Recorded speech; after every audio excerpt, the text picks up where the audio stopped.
Very good evening, members.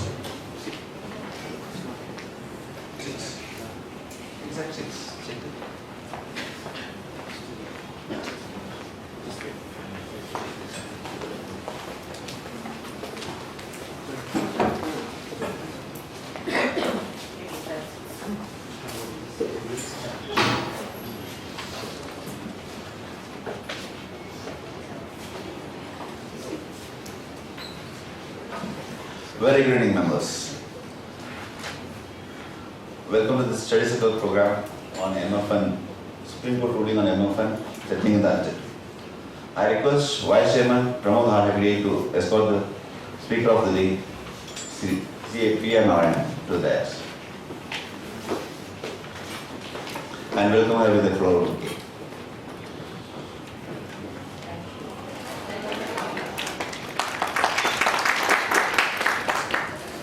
I request Pramod Hardagre, Vice Chairman of the branch, to address the gathering.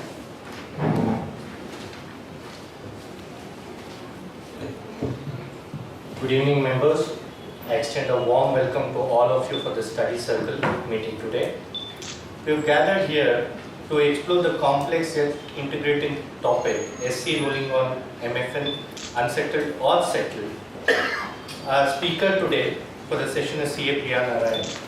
The subject is most favored nation status is a significant importance in international trade, and recent ruling by Supreme Court has added a new layer of complexity to this matter. CA Priya Narayanan, who is an expert in this field, is here to provide insights and examine whether the recent developments are indeed unsettling the established norms. The meeting offers a unique opportunity to deepen our understanding over MFN and its implication within the context of evolving legal interpretations. We will undoubtedly provide a valuable perspective to enhance our professional knowledge. I encourage active participation, thoughtful questions and constructive discussion during the session today. Let us make most of this opportunity, learn how to grow as professionals. Once again, I extend a warm welcome to CA Priya Narayanan as well and all the attendees. Thank you for joining us today for this enlightening study circle meeting. Let's embark this journey. Thank you. Thank you, Vice Chairman. It's my privilege to introduce the speaker for the session. CA Priya Narayanan is a global business tax partner at Deloitte, Bangalore. She is a seasoned corporate tax professional with 2 decades of experience. Her expertise lies in structuring Indian inbound and outbound investments, developing cash repatriation strategies, and conducting international tax optimization studies. She has worked across the Chennai and Bangalore markets, giving her a rich experience in different market environments and stakeholders. She has regularly writing in tax journals, newspapers, contributing to policy-related papers for chambers of commerce. With this brief introduction, I request the speaker to take the session. Thank you.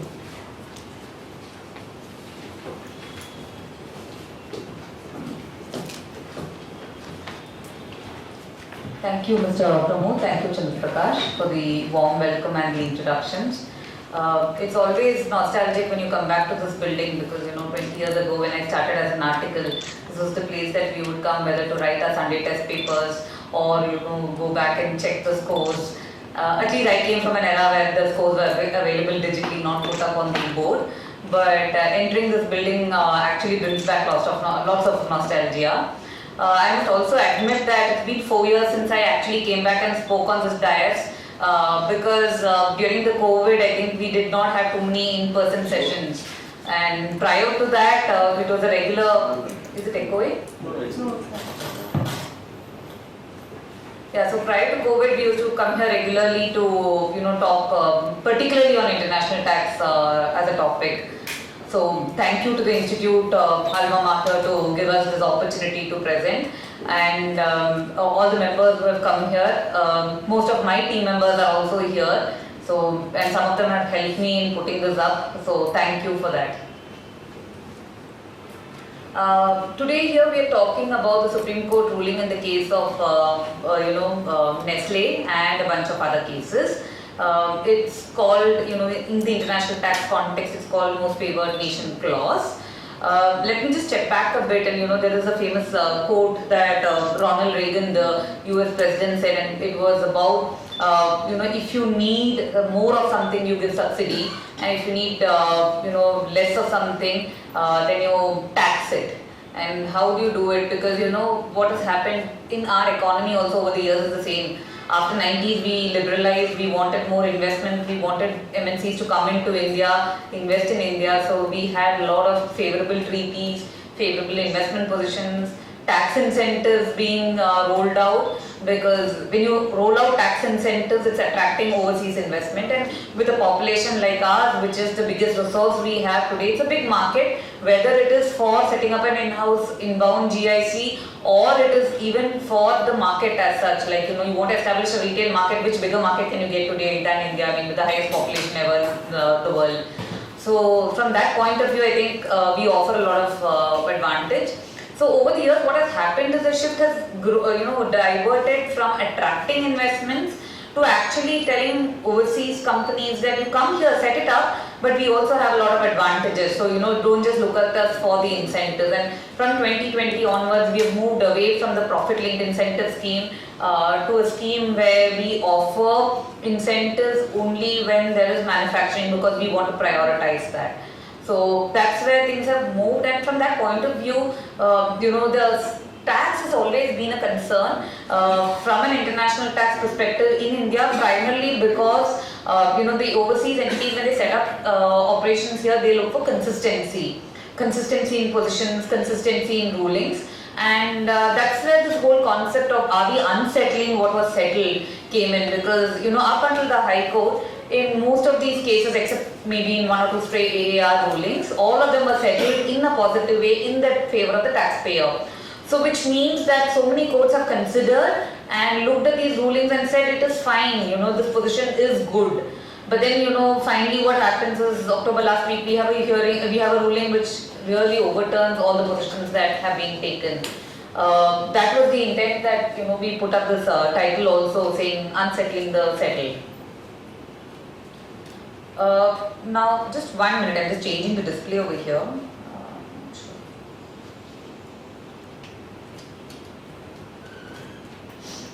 Yeah. So when it comes to the background, I think we'll just take a few minutes to refresh the international tax basics and where this MFN fits in, because to lay context of the flow, where we landed at MFN, some of it may be basic for some of it may be new, but we'll anyway go through it. So section 90 of the Act is what enables the central government to enter into an agreement with another country's government to give tax treaty relief. What are the typical types of relief that a country or a resident may need?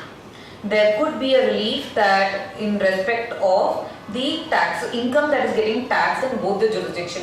Should it get taxed in both? Should it get exempt in one and taxed only in the other? That's one kind of relief that is provided.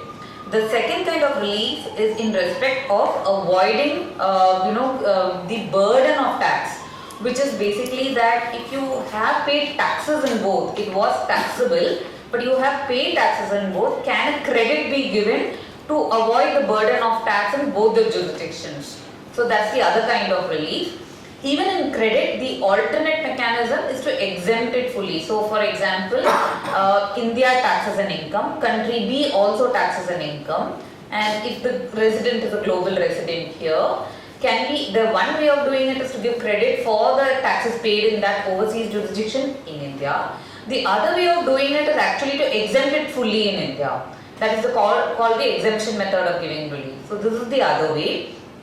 The third and very critical one today, especially in the way that things are progressing, is for exchange of information.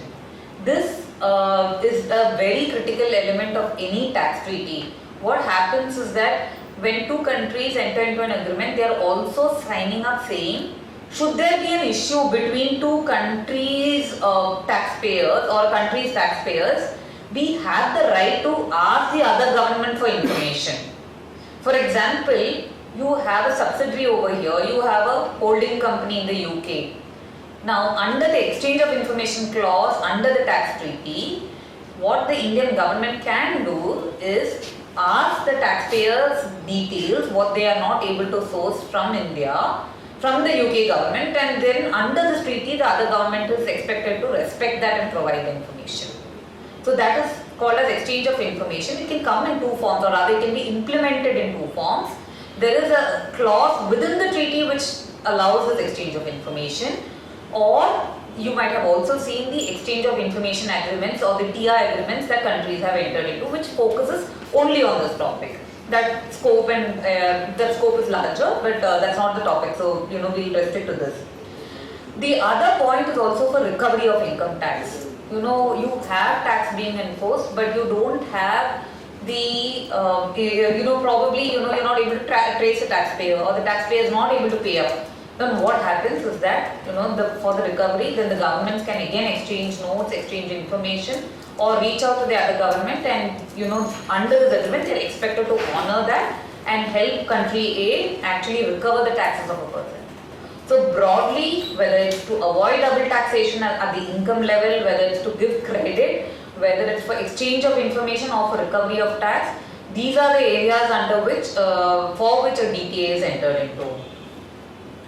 Also, when we talk of the DTA, what happens is that under section 92 of our Indian Income Tax Act, so whenever you apply the DTA, you have to travel from the Income Tax Act to the treaty. So for example, an income is subject to tax under 5, 6 or 9, or 9 in most cases for our international tax cases. You'll have to travel to treaty. You need an enabler for that. That enabler is provided under 92 of the Act. 90 allows the governments to enter into an agreement. 92 says that you can travel to the treaty if you have a beneficial provision in the treaty, you can apply that. There is only one exception to which a treaty cannot be applied, and that exception is when you use the treaty for abusive provisions. That is to say, if you use the treaty and take advantage of the treaty, and the treaty was not intended to be entered into for that purpose, then the Indian tax authorities can say that this is an overriding provision or authority I have, and therefore you cannot enforce the treaty. This in simple words is called general anti-avoidance rule, or the GAR rule, where if a resident enters into a transaction which is not the intention of a treaty, or it is abusive of the treaty provisions, then GAR can be introduced. Now GAR, ideally the concept is nothing but that it's anti-abuse provisions, and it is to safeguard the interest of the income tax authorities that we have GAR. The other issue is also that GAR would apply, where there is an arrangement that is entered into, between two parties, and the authorities have the power to term it as impermissible avoidance agreement. So when they come and evaluate that the transaction is either arranged through a conduit, or it is only with the primary purpose of avoiding taxes, and the tax value which is prescribed is 3 crores and above, if it exceeds that, they can say that GAR can come in. And I think we have defined over here what IAA, or impermissible avoidance agreement is. I will skip this part and then I will move over to the treaty per se. When it comes to the treaty, what is the structure of the treaty? The treaty has, largely 8 sections, we can say. In the main element of the treaty, or the main construct of the treaty, it starts off with the title and preamble, and then moves into the scope of the convention. The title and the preamble lays out the context of a treaty. If you closely observe, the India-Mauritius Treaty actually talks about the purpose being to promote investments. Unlike many other treaties which talks that the purpose of a treaty is to avoid double tax or to give relief. So that preamble is very critical to understand when the partners signed into a treaty, what was the intent behind which they signed. So that is one example. Then you have the scope of the convention which defines who are tax persons, who are residents, what is the country covered. One very important thing, what are taxes covered. In India, under direct tax, today we have income tax, we have equalization levy. equalization levy is not covered, it comes under the Finance Act. What is covered is only Income Tax Act.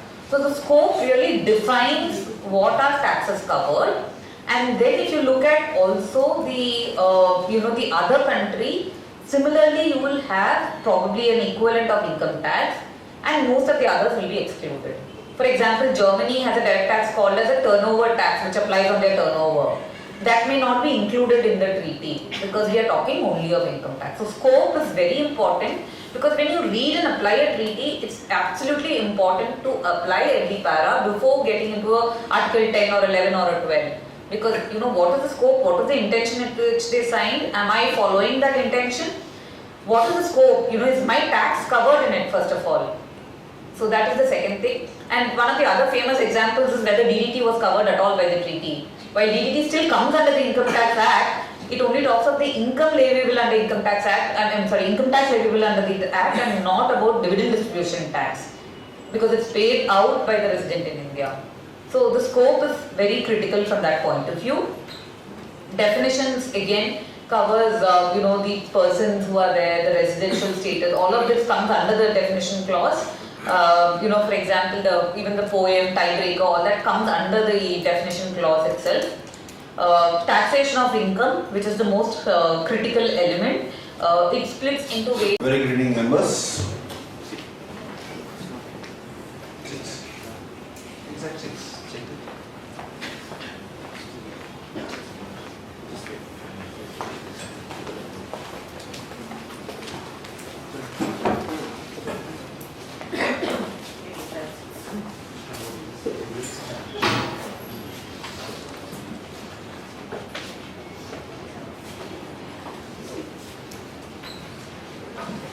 Very good evening, members.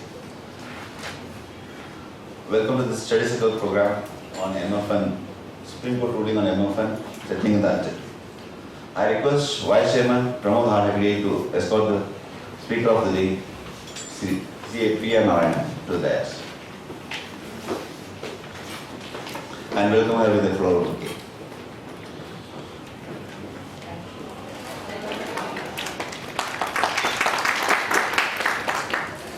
I request Pramod Hardagre, Vice Chairman of the Bank Branch, to address the gathering.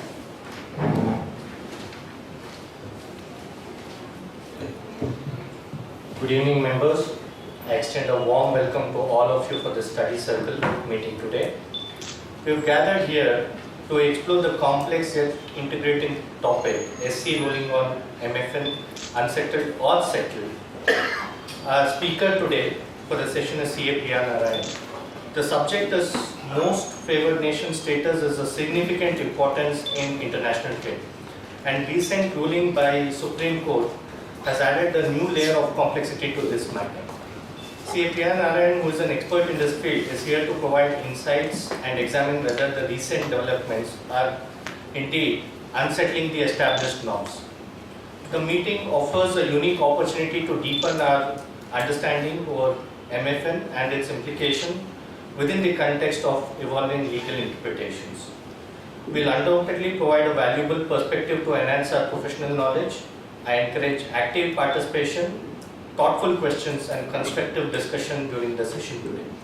Let us make most of this opportunity, learn how to grow as professionals. Once again, I extend a warm welcome to CA Priya Narayanan as well, and all the attendees. Thank you for joining us today for this enlightening study circle meeting. Let's embark this journey. Thank you. Thank you, Vice Chairman. It's my privilege to introduce the speaker for the session. CA Priya Narayanan is a global business tax partner at Deloitte, Bangalore. She is a seasoned corporate tax professional with 2 decades of experience. Her expertise lies in structuring Indian inbound and outbound investments, developing cash repatriation strategies, and conducting international tax optimization studies. She has worked across the Chennai and Bangalore markets, giving her a rich experience in different market environments and stakeholders. She has regularly writing in tax journals, newspapers, contributing to policy-related papers for Chambers of Commerce. With this brief introduction, I request the speaker to take the session. Thank you.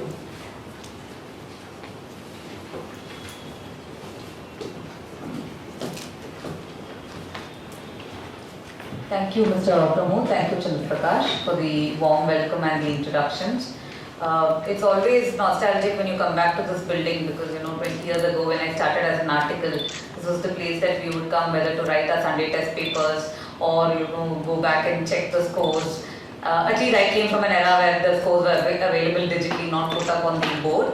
But entering this building actually brings back lots of nostalgia. I must also admit that it's been 4 years since I actually came back and spoke on this dais because during the COVID, I think we did not have too many in-person sessions. And prior to that, it was a regular. Is it echoing? No, it's not.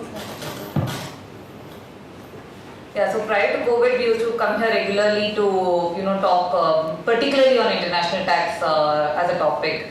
So thank you to the Institute Alma Mater to give us this opportunity to present, and all the members who have come here. Most of my team members are also here.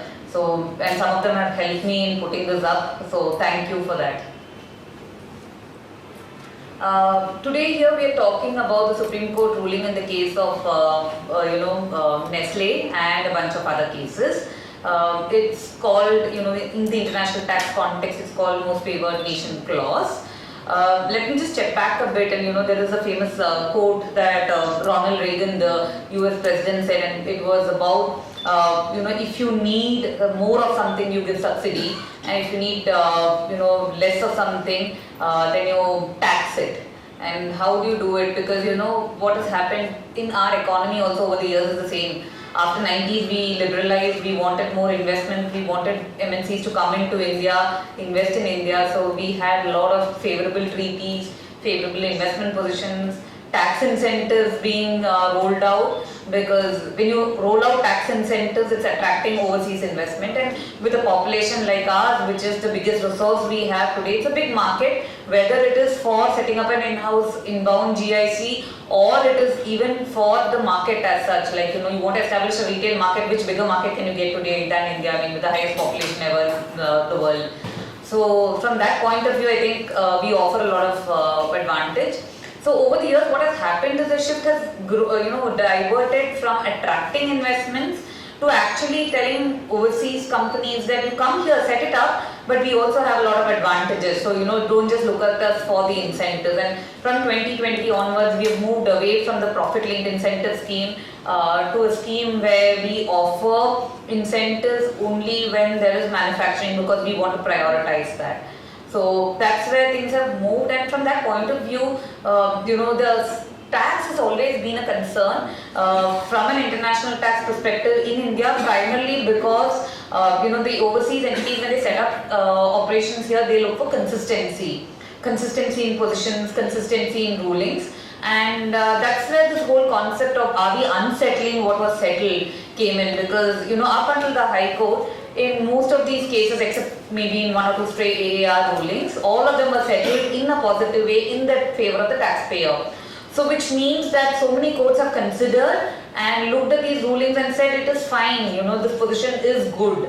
But then finally what happens is October last week we have a ruling which really overturns all the positions that have been taken.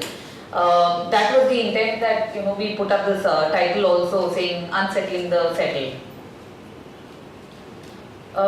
Now just 1 minute, I'm just changing the display over here.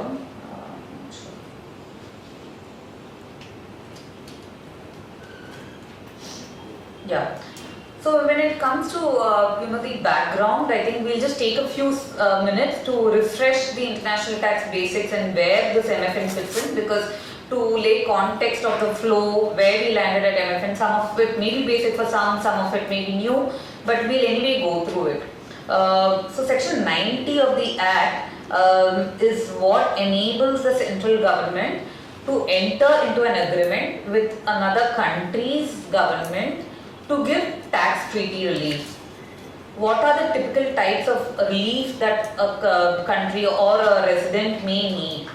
There could be a relief that in respect of the tax income that is getting taxed in both the jurisdiction. Should it get taxed in both? Should it get exempt in one and taxed only in the other? That's one kind of relief that is provided. The second kind of relief is in respect of avoiding, the burden of tax, which is basically that if you have paid taxes in both, it was taxable, but you have paid taxes in both, can a credit be given to avoid the burden of tax in both the jurisdictions? So that's the other kind of relief. Even in credit, the alternate mechanism is to exempt it fully. So for example, India taxes an income, country B also taxes an income, and if the resident is a global resident here, can be, the one way of doing it is to give credit for the taxes paid in that overseas jurisdiction in India. The other way of doing it is actually to exempt it fully in India. That is called the exemption method of giving relief. So this is the other way. The third and very critical one today, especially in the way that things are progressing, is for exchange of information. This is a very critical element of any tax treaty. What happens is that when two countries enter into an agreement, they are also signing up saying, should there be an issue between two countries' taxpayers or countries' taxpayers, we have the right to ask the other government for information. For example, you have a subsidiary over here, you have a holding company in the UK. Now, under the exchange of information clause, under the tax treaty, what the Indian government can do is ask the taxpayers details, what they are not able to source from India, from the UK government, and then under this treaty, the other government is expected to respect that and provide the information. So that is called as exchange of information. It can come in two forms, or rather it can be implemented in two forms. There is a clause within the treaty which allows this exchange of information, or you might have also seen the exchange of information agreements or the TI agreements that countries have entered into, which focuses only on this topic. That scope is larger, but that's not the topic, so we'll restrict to this. The other point is also for recovery of income tax. You have tax being enforced, but you don't have the, probably, you're not able to trace the taxpayer, or the taxpayer is not able to pay up. Then what happens is that, for the recovery, then the governments can again exchange notes, exchange information, or reach out to the other government, and, under this agreement, they're expected to honor that and help country A actually recover the taxes of a person. So broadly, whether it's to avoid double taxation at the income level, whether it's to give credit, whether it's for exchange of information or for recovery of tax, these are the areas under which, for which a DTA is entered into. Also, when we talk of the DTA, what happens is that under section 92 of our Indian Income Tax Act, so whenever you apply the DTA, you have to travel from the Income Tax Act to the treaty. So, for example, an income is subject to tax under 5, 6 or 9, or 9 in most cases for our international tax cases, you will have to travel to treaty. You need an enabler for that. That enabler is provided under 92 of the Act. 90 allows the governments to enter into an agreement. 92 says that you can travel to the treaty if you have a beneficial provision in the treaty, you can apply that. There is only one exception to which a treaty cannot be applied. And that exception is when you use the treaty for abusive provisions. That is to say, if you use the treaty and take advantage of the treaty, and the treaty was not intended to be entered into for that purpose, then the Indian tax authorities can say that this is an overriding provision or authority I have, and therefore you cannot enforce the treaty. This in simple words is called general anti-avoidance rule or the GAR rule, where if a resident enters into a transaction which is not the intention of a treaty, or it is abusive of the treaty provisions, then GAR can be introduced. Now GAR, ideally the concept is nothing but that it's anti-abuse provisions, and it is to safeguard the interest of the income tax authorities that we have GAR. The other issue is also that GAR would apply, where there is an arrangement that is entered into, between two parties, and the authorities have the power to term it as impermissible avoidance agreement. So when they come and evaluate that the transaction is either arranged through a conduit, or it is only with the primary purpose of avoiding taxes, and the tax value which is prescribed is 3 crores and above, if it exceeds that, they can say that GAR can come in. And I think we have defined over here what IAA or impermissible avoidance agreement is. I will skip this part and then I will move over to the treaty per se. When it comes to the treaty, what is the structure of the treaty? The treaty has, largely 8 sections we can say. In the main element of the treaty or the main construct of the treaty, it starts off with the title and preamble and then moves into the scope of the convention. The title and the preamble lays out the context of a treaty. If you closely observe, the India-Mauritius Treaty actually talks about the purpose being to promote investments. Unlike many other treaties which talks that the purpose of a treaty is to avoid double tax or to give relief. So that preamble is very critical to understand when this partner signed into a treaty, what was the intent behind which they signed. So that is one example. Then you have the scope of the convention which defines who are tax persons, who are residents, what is the country covered, but very important thing, what are taxes covered. In India, under direct tax, today we have income tax, we have equalization levy. Equalization levy is not covered, it comes under the Finance Act. What is covered is only Income Tax Act. So the scope really defines what are taxes covered. And then if you look at also the the other country, similarly you will have probably an equivalent of income tax and most of the others will be excluded. For example, Germany has a direct tax called as a turnover tax which applies on their turnover. That may not be included in the treaty because we are talking only of income tax. So scope is very important because when you read and apply a treaty, it's absolutely important to apply every para before getting into a Article 10 or 11 or a 12. Because what is the scope, what is the intention at which they signed, am I following that intention? What is the scope, is my tax covered in it first of all? So that is the second thing. And one of the other famous examples is whether DDT was covered at all by the treaty. While DDT still comes under the Income Tax Act, it only talks of the income leviable under Income Tax Act, income tax leviable under the Act and not about dividend distribution tax because it's paid out by the resident in India. So the scope is very critical from that point of view.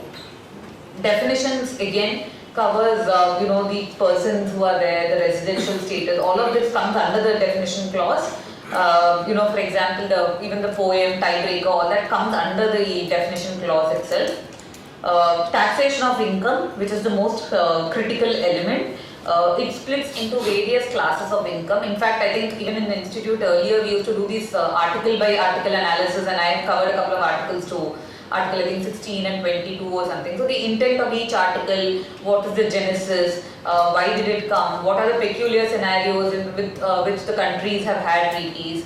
So those are the article by article reference. You will have dividend, interest, FTS, which is fees for technical services, which we cover on a routine basis. But there are very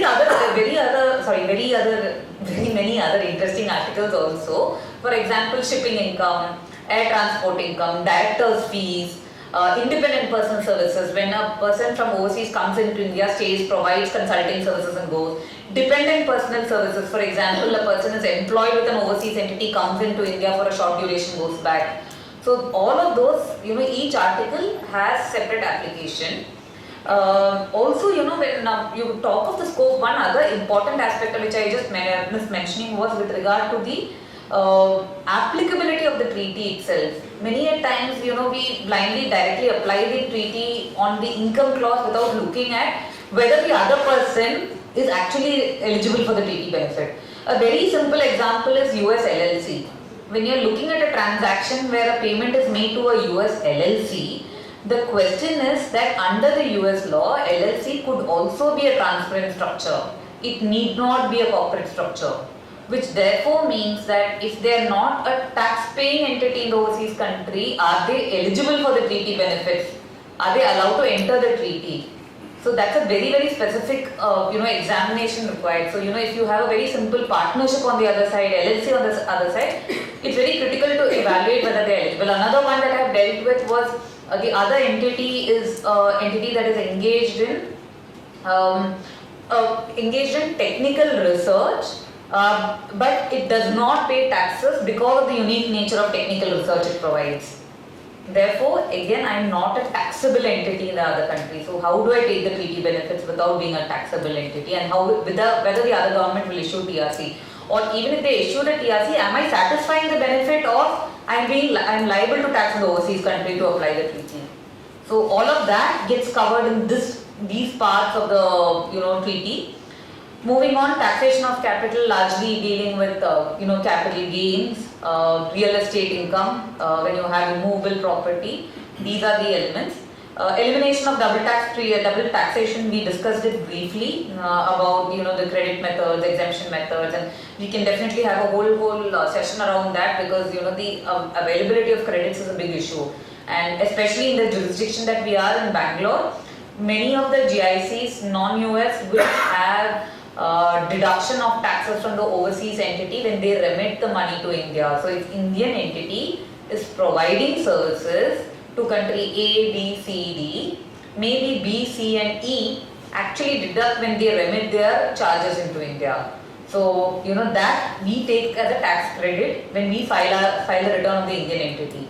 So looking at whether the eligibility is there, and India also has rules which prescribe how the credit can be taken, what are the forms to be filed, that itself is a separate topic. And then you have special provisions such as the non-discrimination clause, etc., which come in. The final thing is that the treaty, when does it enter into force, is absolutely critical, and a lot of our discussion today is about treaties entering into force, the notification dates. So entry into force essentially means when it becomes operational, as simple as that. Then you have another part to the treaty, as you can call it, like an annexure in an agreement, a protocol to the treaty. And the protocol to the treaty is equally important. Sometimes it can be entered into at the time when the treaty is entered. Sometimes it can be entered into much later to add on some parts that they later thought is relevant between the two countries. And under this protocol is where you see what is called as most favored nation clause. And our whole topic for the next 1.5 hours is going to center around the topic of most favored nation clause, or the MFN clause. Also, just before we step into the MFN clause, because we are talking of tax treaties and how to look at it when we start applying, it's important for us to understand that there is a new document called as the Multilateral Instrument, or the MLI, which is an agreement that multiple countries, about 102 countries that have, about 102 countries have signed, which essentially says that at the stroke of signing that MLI document, if I have signed it and another country who I have a treaty has signed it, then all the clauses that we both have agreed become operational instantly. Which means when you read the treaty today, please look at the synthesized text, not just a comprehensive treaty, because the synthesized text incorporates what are the MLI regulations. So ideally how it works is, you have the agreement, you have what India has signed, you have country B sign on it, and you know which clauses India has accepted, so therefore it comes into force. You check whether the other country has signed those clauses, and therefore you tick off those and see whether India has also signed, and then read the treaty together. But to make life easier for us, we have something called a synthesized text, which is not really a formal document, but it's a synthesized text saying that if you want to apply it straight away simple, look at the synthesized text to apply the treaty. Today we have 85 countries which have the in-force MLI, which therefore means that for these you'll have to go back to those countries and check, and very critical, we have Netherlands, France, Switzerland in them. And therefore any of these cross-country applications we'll have to look at the MLI or the synthesized text as well. We have a few countries where it's signed but not yet in force, not too many significant where India has transactions with except Italy.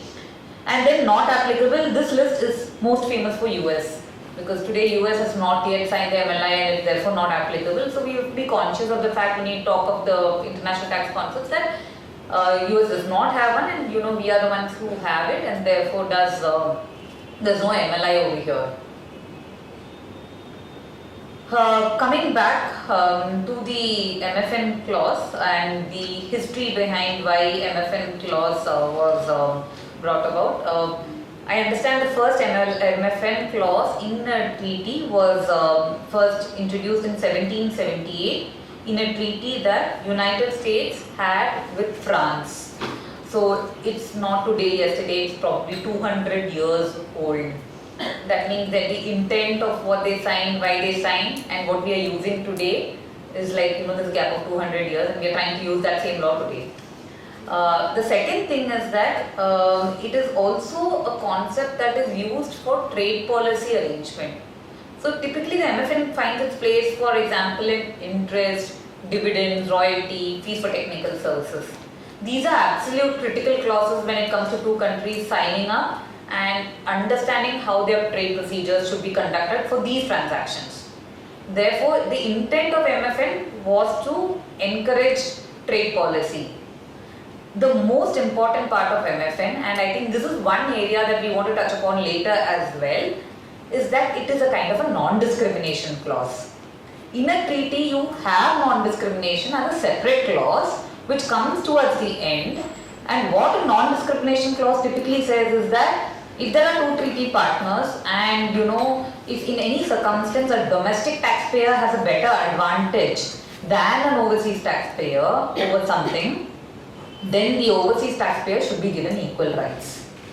Now it doesn't apply to items like tax rate, but it can apply to certain other provisions like, for example, using unabsorbed losses or depreciation.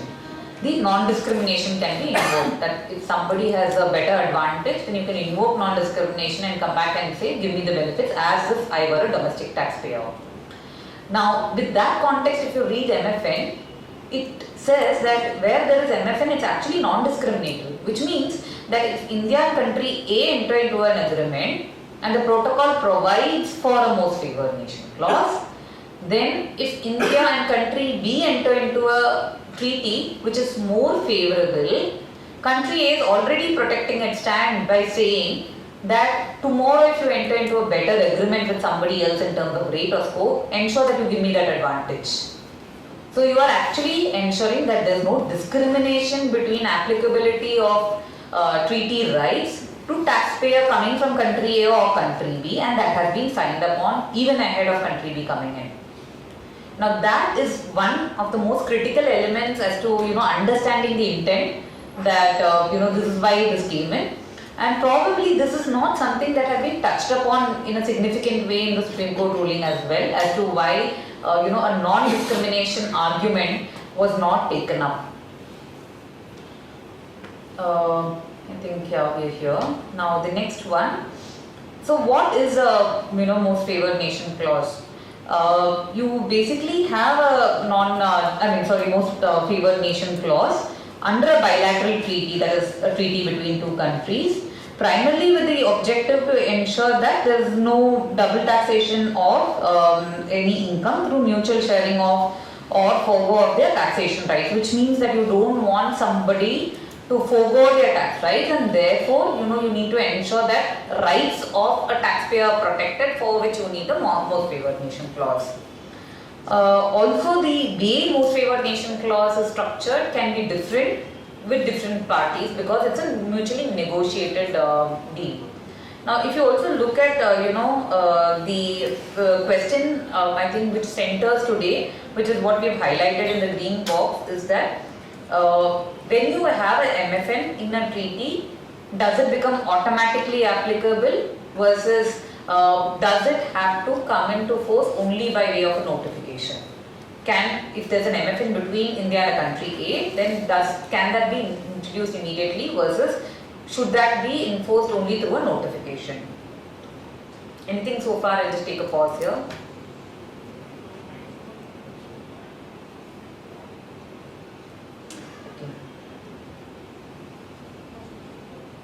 Now, under a typical MFN clause, what really happens is there are largely two types of benefits that you can provide. So, if India has an MFN clause with country A, what it will state is that if there is a limitation of, if there is a dividend rate that is prescribed at 15%, and India enters into another agreement with country B at 10%, MFN can say that I will tax only at the rate of 10% if you enter into a treaty with another country. That is called the MFN, where you are restricting the rate of tax. The other MFN that can come in is restricting the scope of tax. Now, what we have seen in most famous example is definitely the make available example under the fees for technical services. So, in any of the, so a simple example of an FTS would be that fees for technical services is nothing but where you have managerial, technical or consulting services.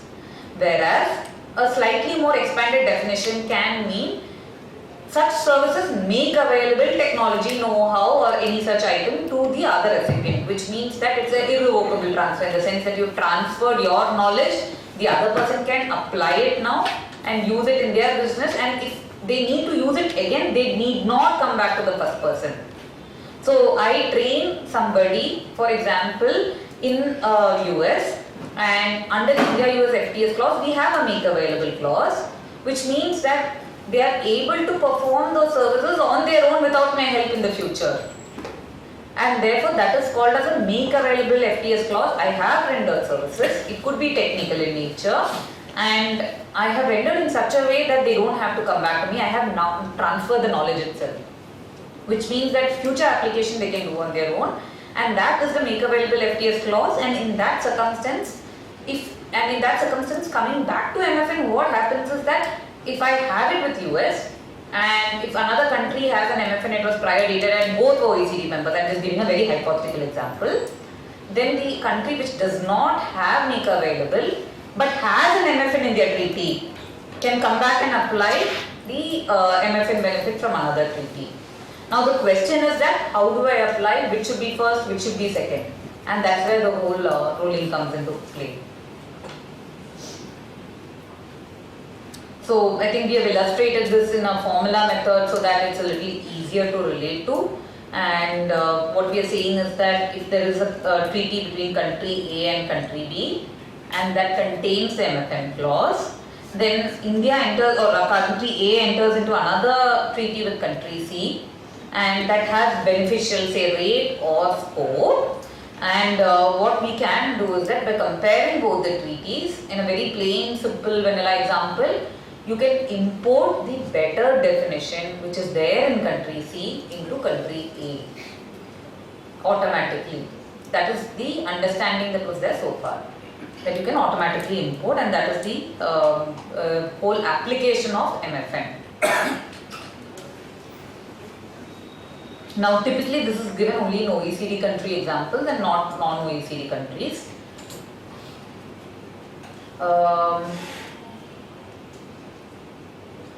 The next one is with regard to which are the countries that we have today which have the MFN clause.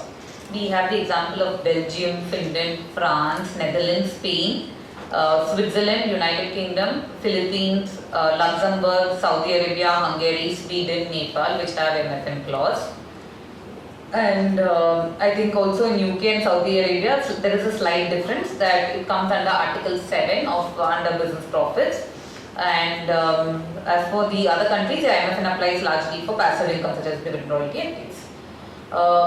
And also we hear, if I can just pause, there are different ways in which the MFN reads. One could be as simple as saying that as long as you have another treaty which has the MFN clause, go ahead, apply it.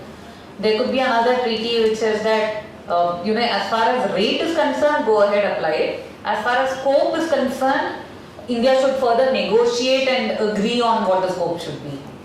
Or it could be the other way around, where the scope and the rate have to be negotiated and only then the MFN can be operative.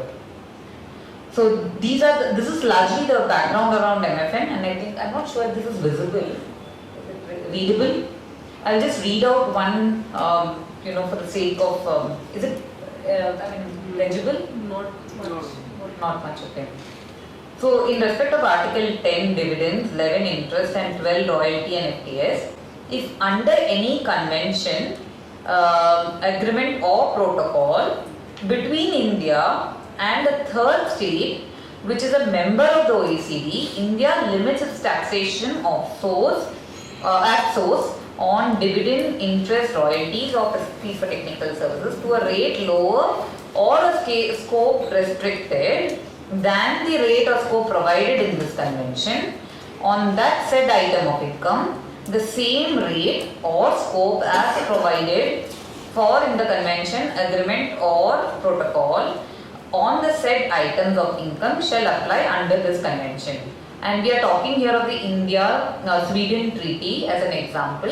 And if you see, it does not have any other conditions. All that it says is that if India has another treaty and it's a OECD member, all that you have to do is apply that treaty condition clause into this, import it here and close the case. That's it. It's as simple as that, and that's how we used to interpret it. And typically we would travel to the Portugal treaty, which is generally the most favored and it came in after Sweden came. Now you have another one, which is the India-Philippines one, and specifically over here, I'm just trying to zoom in so that it's easier. So it says that, with reference to Article 8 and 9, if at any time after the date of signature of the convention, the Philippines agree to lower or nil rate of tax with the third state, then the Republic of Philippines shall without undue delay inform the government of India through diplomatic channels, and the two governments will undertake to review these articles with a view to provide such lower or nil rate to profits of the same kind derived under similar circumstances by enterprises of both the states. Now what is different here is India does not have to go and tell.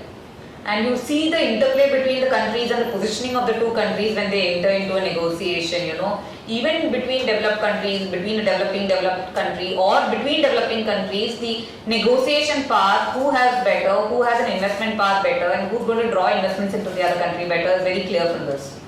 So therefore it says that Philippines has the authority to, or rather obligation to go and tell India that I have a better treaty with somebody else. And without any delay, they have to come back and tell us that, you can enter into a better rate treaty.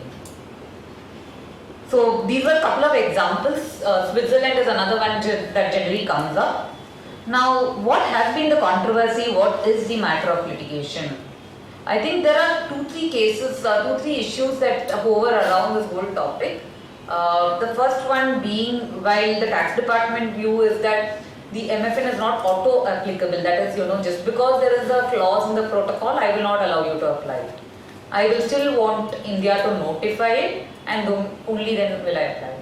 Second, even if you apply, the other country should have always been an OECD member from the beginning. I mean, even before the treaty came into force, before the first country treaty came into force. So the question is that, what are the conditions, what are the terms that I should see to apply the MFN, was the whole argument in this ruling.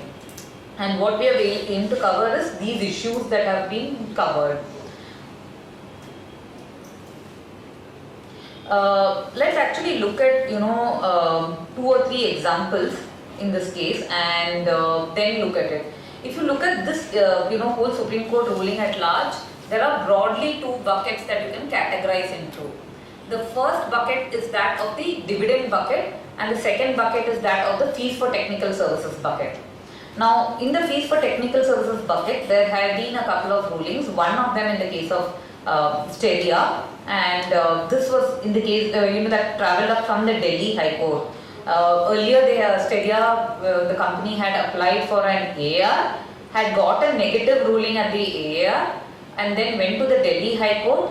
The Delhi High Court actually reversed the ruling, saying that it's in favour of the taxpayer, and then it has travelled to the Supreme Court. So what was the issue before the before the High Court? The issue was that the Indian company had entered into a management service agreement with an overseas entity, and this entity happens to be in France. Now, the application what was placed before AR is that the India-French treaty has a protocol. That protocol has an MFN clause, and therefore when you apply that, you can travel from there to the India-UK treaty, which has a better scope, and I will apply the India-UK treaty, and therefore there should not be any income tax on a fees for technical services income. Now, the AR ruled that the protocol is not an integral part of the treaty, and therefore what has to happen is that every time you have a protocol and subsequently you have to apply it, Indian government has to issue a notification to enable it. Until such time it is not auto applicable, and that was the view of the AR. And it also said that therefore you cannot travel it back, and therefore the tax, this whole thing is taxable. So this was the ruling as far as AR was concerned. I'll just go to the ruling of the Delhi High Court. So what really happens over here is, if you look at the ruling, it's 1 minute.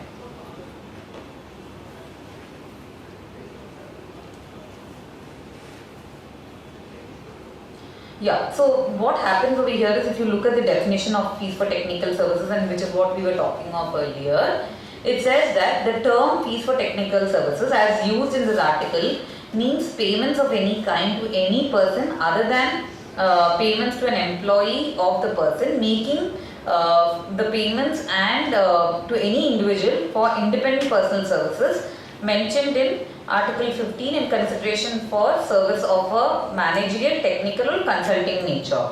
So what we have is a very simple definition of FTS, which basically says that if you are making a payment for managerial, technical or consulting in nature, you will have to pay TDS on it. However, if you look at the protocol, how did we travel from France to UK, and that's what we are trying to explain through this example. If you look at the protocol says that in respect of Article 11, 12 or 13, and we are looking at Article 13, that's where royalties and FTS comes. Fees for technical services and payments for the use of equipment, if any under any convention, agreement or protocol signed after 1989 between India and a third state, which is a member of the OECD, India limits in taxation at source on dividend, interest, royalty, FTS, or payments for the use of equipment, a rate lower or scope more restricted. And that is the most critical part over here, that to a rate lower or scope more restricted than the rate or scope provided for in this convention on the said item of income, the same rate or scope as provided for in that convention, agreement or protocol on the said item of income shall also apply under this convention, with effect from the date on which the present convention or the relevant Indian convention, agreement or protocol enters into force, whichever enters into force later. So it's allowing you, if you read it plain, simple, vanilla language, it's just that you can apply it, you can auto import it and apply it. Now we'll go in to the next extract, which is the extract of the India-UK treaty. So we read the India-France treaty, what was the language of the treaty, we read the protocol, how it enables you to travel from France to UK, and now we are actually coming to the UK treaty, because that's where the ruling applies, and it says, for the purpose of paragraph 2 of this article and subject to paragraph 5 of this article, the term fees for technical services means payment of any kind to any person in consideration for rendering the services of technical consulting services. Interestingly, managerial is also not covered. What is covered here is only technical or consulting. So if it is managerial, it's not even in FTS scope. Including the provisions of service of technical or other payments, which, and here we look at clause C, which talks of make available technical knowledge, experience, skill, know-how or process, or consists of the development and transfer of a technical plan or technical design. Which means that if they're having services that, and we of course have the famous DBS case also, which actually was the ruling under the India-Netherlands treaty, and then they also imported, but all of those have been settled rulings so far, saying that you can travel to another country, import the definition, and if your service is such that it makes available, that the other person receives, and there is no further application, in the sense that you don't have to go back to the original service provider for a further application for a repeat of the service, then that means it's made available. And if it is not, then there's no FTS at all. You only go to business income and check whether it's taxable or not, and if there's no PE, it's not taxable. If there's a PE, it's dealt with separately. So that's how you actually read and interpret. You start from one treaty, you go to the protocol, see it's applicable, and when you read the protocol, it's also important to see the version of the protocol you're reading, because I think in treaties like France, Netherlands, there have been amendments, Switzerland, all of them have got amendments. So when you go to the end of a treaty, so first of all, when you go through any FTS, it's important that you go also to the annexure of the protocol and see what the protocol says. Also to check whether it's the latest version, relevant version, edited version, and then go and to the other treaty to apply it. And one of the most important things here is it says that India should have entered into the third treaty, the treaty with the third country after it has entered into with the second country. So you can't go back and apply to a more favorable one if it was there one earlier. So you have to always look for a subsequent treaty. Now, in the case of Delhi High Court, the Stedia ruling, the SSC filed a writ before the Delhi High Court because it came as a AR against ruling. So the next course of action is, going to the High Court. They did go to the High Court, and I think what the High Court ruled is that the benefit, in terms of both the treaties that have accrued to the nation, is ought to be applied automatically. And the purpose and language of the treaty is that it's beneficial, and therefore there is no need to separately notify. When a protocol is there, the protocol has a clause. That clause is clearly agreed. You have notified the protocol, you have signed as treaty partners, and India also notified the protocol either with the treaty or separately. The protocol has come into force. Now after that, again to travel to another treaty, you don't need any separate document. You don't need any document, you don't need any notification, it should auto apply. That was the first principle that they held. And the preamble that they called out also says the undersigned have agreed on the following provisions which shall form integral part of the convention. This is a preamble in the protocol, not in the treaty. So the protocol itself is saying that the protocol is an integral part of the treaty. You have to read it with the treaty, it can't be read disjointly. So if there is a protocol, you have to read it along with the treaty, and if you read it along with the treaty, technically auto applies then. And once the DTA itself has been notified, there is no need for the protocol itself to be separately notified, or for the beneficial provisions in some other convention to be notified. So you don't need to notify it. So if a protocol comes along with the treaty, then what happens is it gets notified together. So you don't need to separately notify that I have a protocol. Okay, but if it comes separately, definitely it will come as a notification. So the notified treaty plus protocol is there.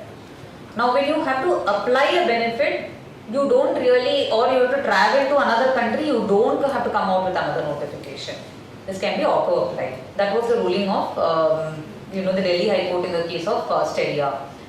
We have a very similar case in the Karnataka High Court, which is a jurisdictional High Court, and this was often used by taxpayers over here because it's a Karnataka High Court ruling and you can use it to your advantage to say that, and this is in the case of Apollo Tyres, and what had happened over here was a similar issue.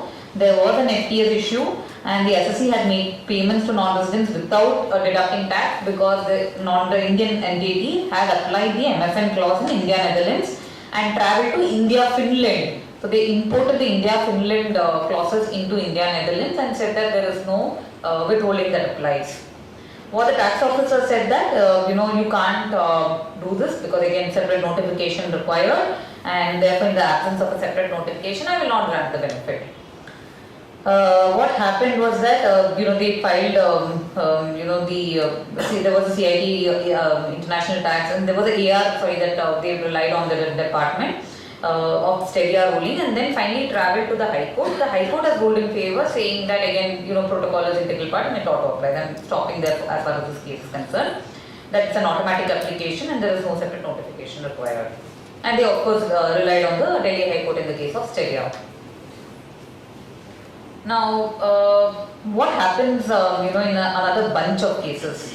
This is the first bucket that we were talking of. So just to step back a bit, we said that the Supreme Court ruling has two buckets. There is a dividend bucket and there is a FTS bucket. So far whatever we spoke was FTS bucket, largely dealing with the scope restriction, nothing to do with the rate restriction, and the scope restriction was particularly in relation to make available, which is most often used. Now let's come back to the first bucket of ruling. The first bucket talks of dividend. And why did dividend become so important suddenly? Prior to 2020, India always taxed dividends as dividend distribution tax. That is to say that if an Indian company is distributing dividends, the onus of paying dividend distribution tax was with the Indian company, not covered under the treaty. Typically, overseas companies would not get a credit therefore, except in certain exemptions, certain treaties, certain countries, local laws, they were giving it if it was coming from India. But that's not the point of discussion. It's just that, dividend was a sunk cost. So many companies went back and told the government, that it's ideal that you do a dividend withholding tax like most other countries. And ideally there will not be a revenue loss significantly as well, because what you're considering as 20% today, you will get it back as a withholding tax. It could be lower, 10, 15, 5 in very few cases. Or the other point is also, by doing this, when you remit dividends and if you're an individual receiving the dividend, you're actually offering it to tax. Whereas if it came as a DDT, you wouldn't have offered it to tax under income tax. So net, what happened was, they accepted the position and went in to say that let's go ahead and go into withholding tax regime for dividend rather than looking at a DDT tax at the time of remittance. At the time of receiving the income, the other party anyway has to offer it at the full rate if it is a resident, and non-resident it gets limited to the income tax rate under the under the tax rate scheme. So in this bunch of rulings, 2020 budget is where we had DDT change. April 2020, yes, we all went into COVID, but we also started thinking very creatively, and many of the companies started saying that if the tax rate under a treaty, say 10, 15, 20%, there are very few tax treaties that India has entered into, namely with Slovenia, Lithuania and Colombia, which has a 5% rate, and that also became OECD member. So let's go and apply those treaty rates. We'll come to the issue in depth a little further, but what happens is that when you go and apply those treaty rates and you want to self-apply and ensure that this litigation doesn't come up in future, the best available example to obtain so in India, when you have to obtain certainty for rulings, there are very few options. It's either an AR which takes a lot of time for settlement, or you go and apply through a lower withholding tax certificate position. So the tax authorities under 197 or 195, as the case may be depending on the nature of the applicant, can issue a rate, and that rate becomes applicable and you can contest it.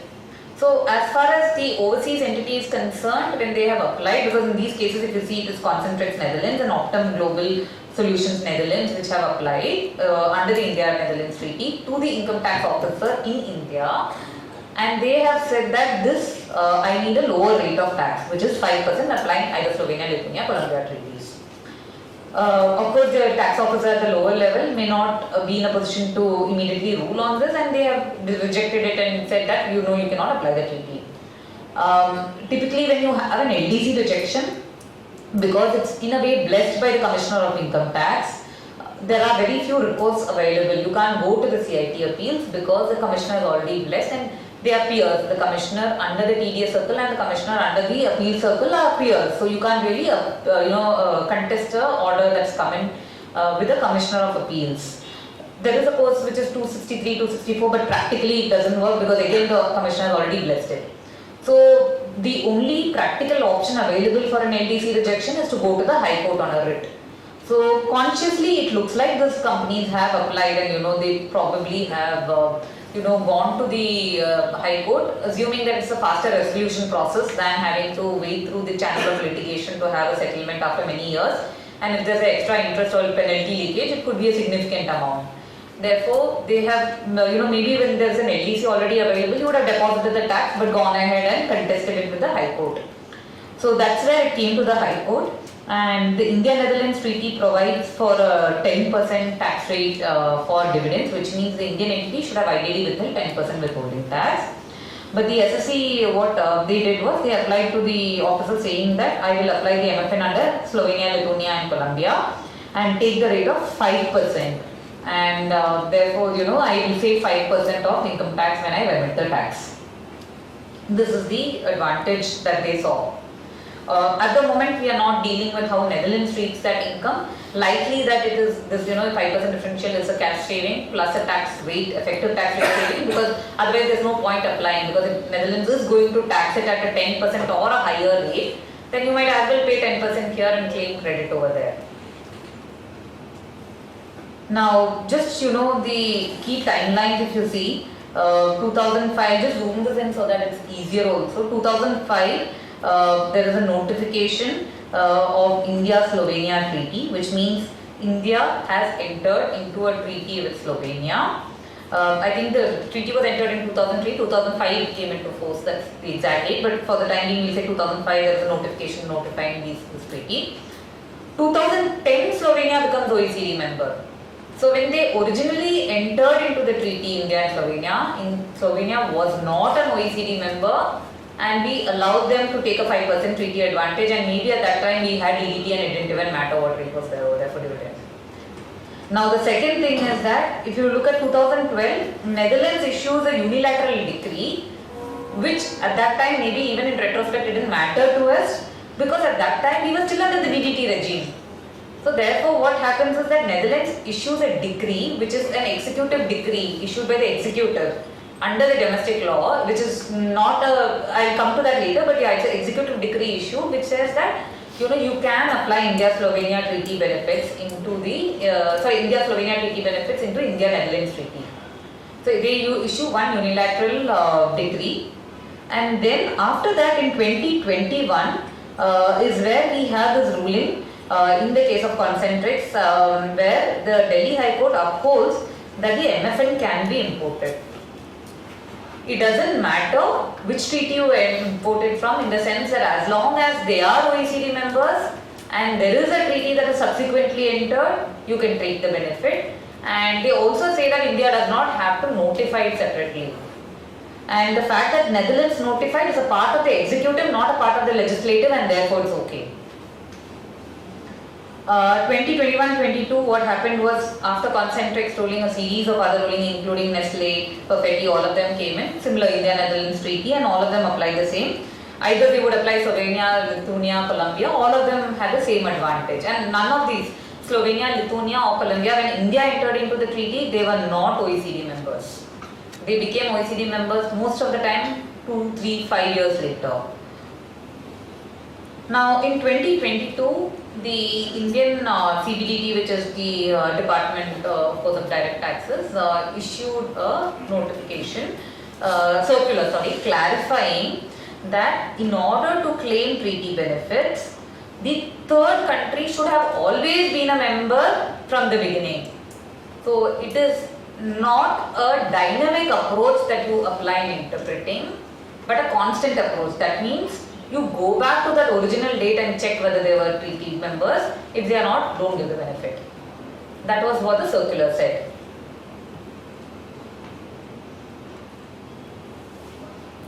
I think done with this, yeah.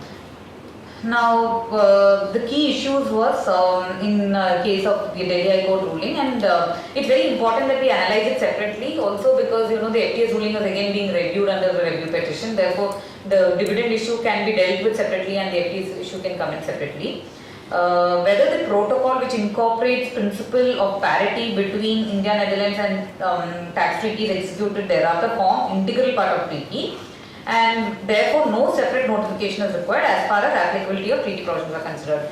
So if you look, the words are parity, which therefore means that it is the invocation of non-discrimination, because you want equal treaty rights, fair justice to both sides, and therefore they are asking, is it parity that I have applied this, or can I automatically travel, or do I need to actually go back and check whether they were OECD treaty members? And the second thing is that whether it will be subject to, so two essential issues. One, whether there is a separate notification. Second, whether it is, they have to be treaty members at the time they signed the treaty. So these are the two key issues. I'll leave it there. I think it went into those.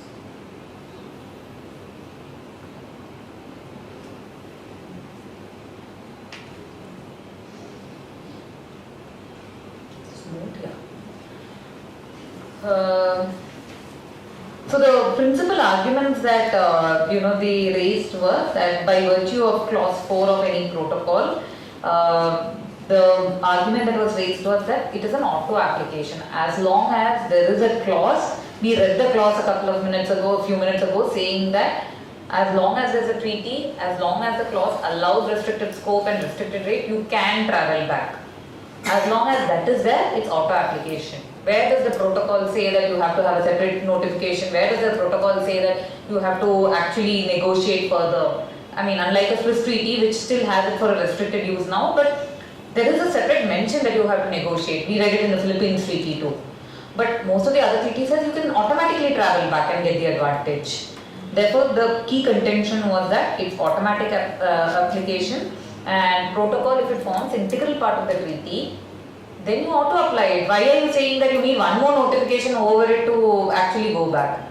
The second issue was that, and then they relied on the Sharia ruling because this was in the context of MFN, and the automatic application part was dealt with. So as far as automatic application was dealt with, the High Court also agreed with that view that automatically the benefits can be extended, and therefore the protocol is an integral part of the treaty. You don't need a separate notification, and this can be auto applied. Now the other part of the ruling, which also contains in 1 minute, I'll just check. Yeah, so the other part of the ruling was also in terms of whether you can import Slovenia, Colombia and Lithuania, and how should the word is be interpreted. So when we went earlier and read the treaty provisions, the MFN clause, it said that the other country is a member of the OECD. Now the question is, when should they have been a member of the OECD? At the time of application of the transaction, or should I go back and originally check on the day the treaty was entered into? Were they at that point, or at the time that I entered into a treaty with India, should it have been? So there can be multiple points of check. As far as that is concerned, again the High Court said that it is enough if at the time of entering into the transaction, if the third country and India are having a beneficial rate, and the third country is an OECD member. You don't have to check when we entered into the treaty. You don't have to check at the time they signed. All that you have to see is the current dynamic position, that is. You don't have to go back and check. So on both the counts, the High Court of Delhi High Court had ruled in favor. Apart from the Karnataka High Court, I think all the other rulings, which is the Karnataka High Court in the case of Apollo, all the other rulings are Delhi High Court rulings. I think this is what was covered. We'll pause here and we'll take a quick round of check, any questions that you all have, and then we'll take a couple of questions that we have drafted. Anything that's there? Any doubts?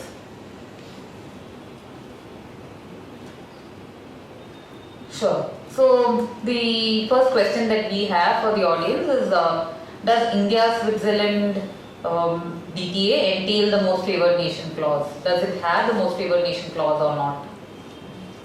The answer is okay. And anybody wants to explain, what is the difference or what you have seen in the most favored nation clause?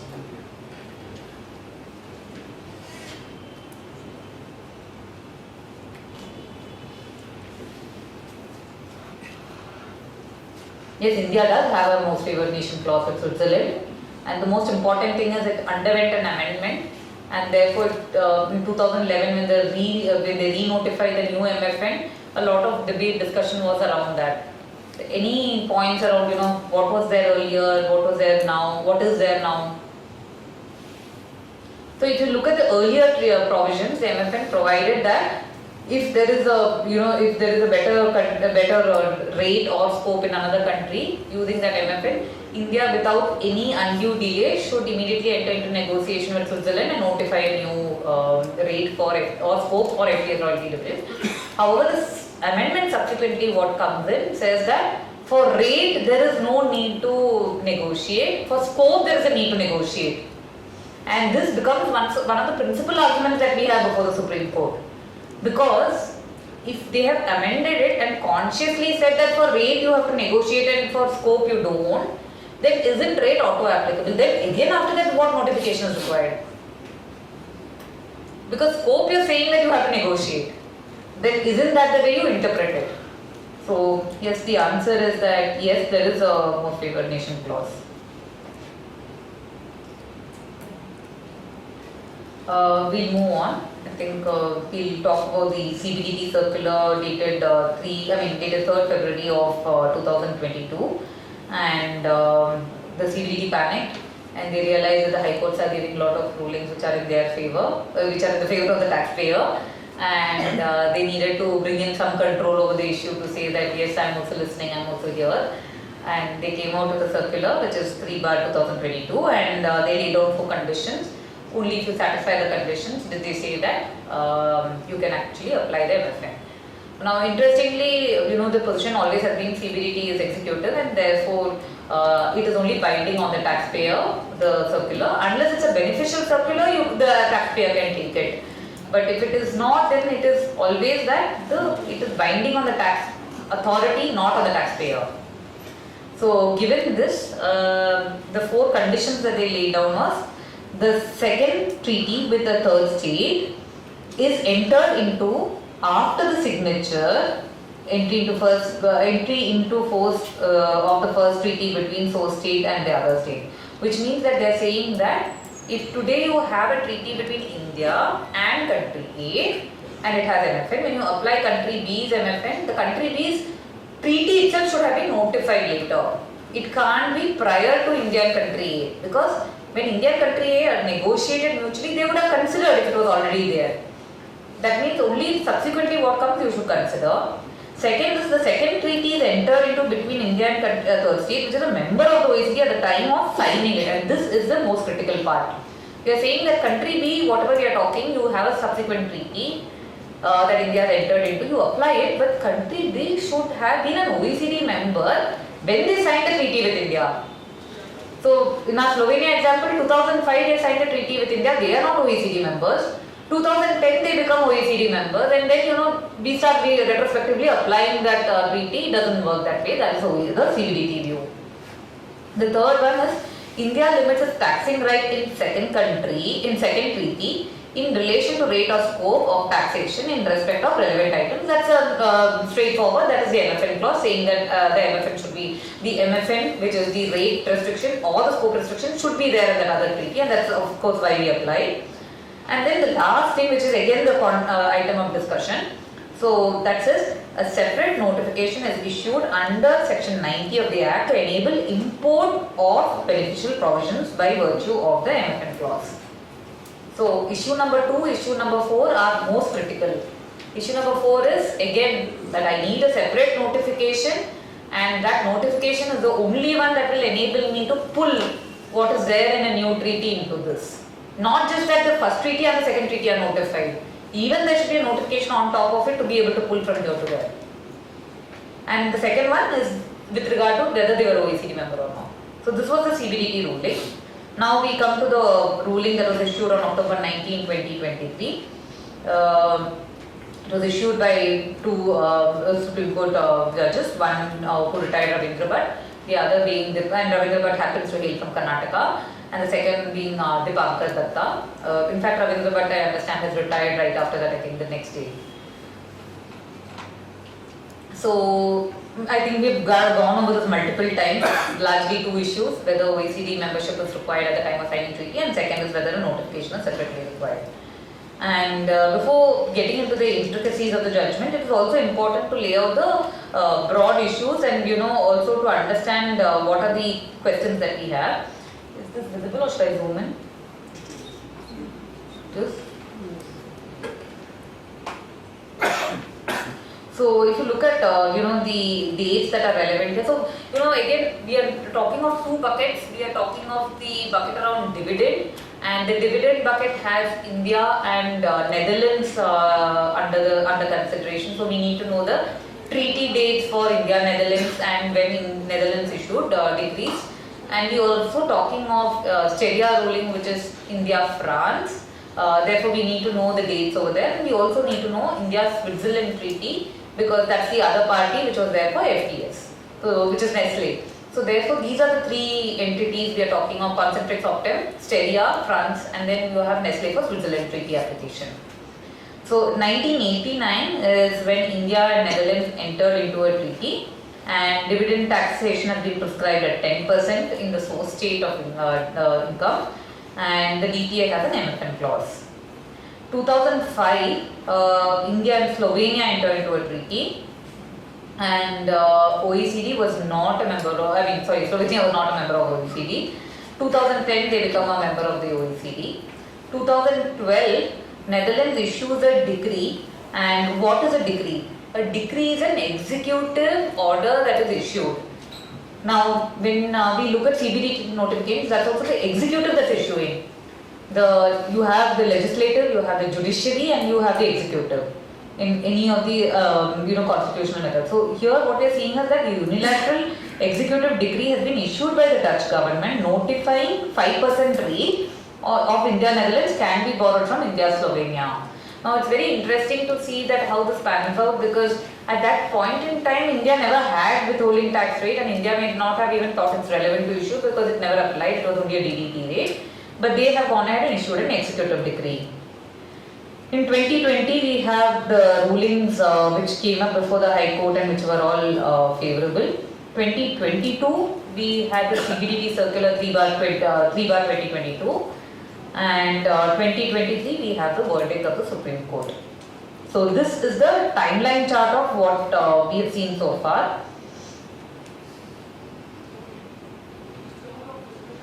The next thing is that, as far as the Supreme Court ruling is concerned, what have they held?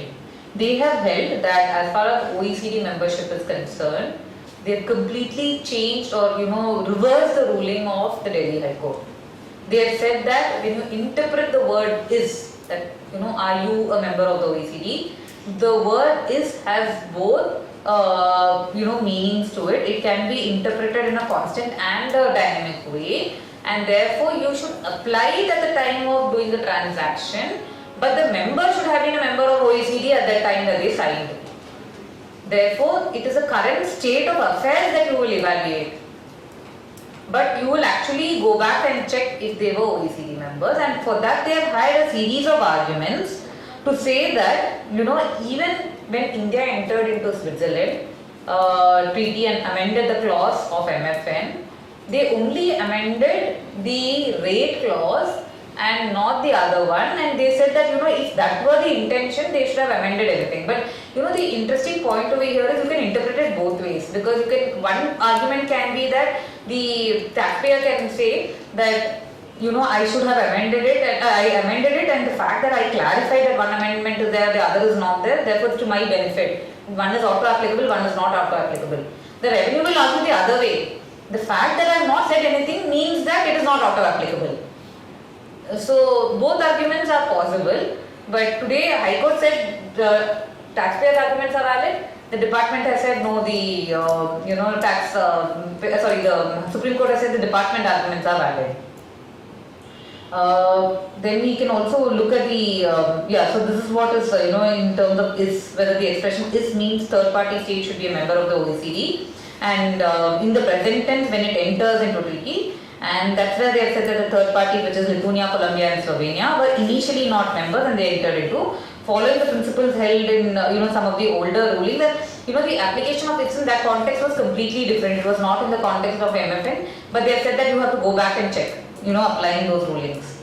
And on this they have said that, the MFN clause, when you initially signed the treaty, you should have been a member, and therefore, the benefits cannot be extended for the dividend position. Now, interestingly, this is not at all applicable for the MFN for the other rulings, which is the Netherlands or Switzerland ruling, because they don't have that issue. When they have travelled to other treaties, the others were OECD members at the time of signing the treaty. So it's an exclusive issue that we are dealing with only for the dividend issue. The next issue, which was that, the notification of the protocol, whether it's necessary or not. And over here, what has happened is that in the case of Steria, it was contended that with regard to clause 7 of the protocol, which is in the India-France, it has a restrictive treaty and you can travel to the India-UK treaty, but the India-UK treaty should form part of the India-France treaty. That was the interpretation. And I think we'll skip the ruling of the AR, and on the writ also I think we have already dealt with. One of the significant and the most important argument which led to the conclusion was how are treaties worded and what are the country law systems in notifications. So the Advocate Solicitor General, Mr. Venkatran, has argued that India follows a dualist legal system, whereas the overseas country, whether we are talking of Netherlands, Switzerland, they all follow a monoist legal system. Now, what is a monoist legal system? It says that the international tax law is considered joined and with part of the internal legal order of the state, which means that the decree that they are issuing under the executive is full and final and it becomes part of the international law. But in Indian example, they are saying that we are different, we follow dualist approach, which means that in order to implement or enable that rights and obligations to be given, they are saying that the domestic law should go through a legislature process. Therefore, CBDT notification should be issued and only then it gets integrated into the law. And therefore, till such time that is not there, it is not integrated, it cannot be read into the law. And the argument that they have taken is that under the Indian Constitution, by virtue of 253, Parliament has exclusive power to legislate. So when you have given the authority to legislate to an authority, it is a dualist approach. It is not a monoist approach. And therefore you cannot automatically assimilate or ratify, you will have to specifically ratify it.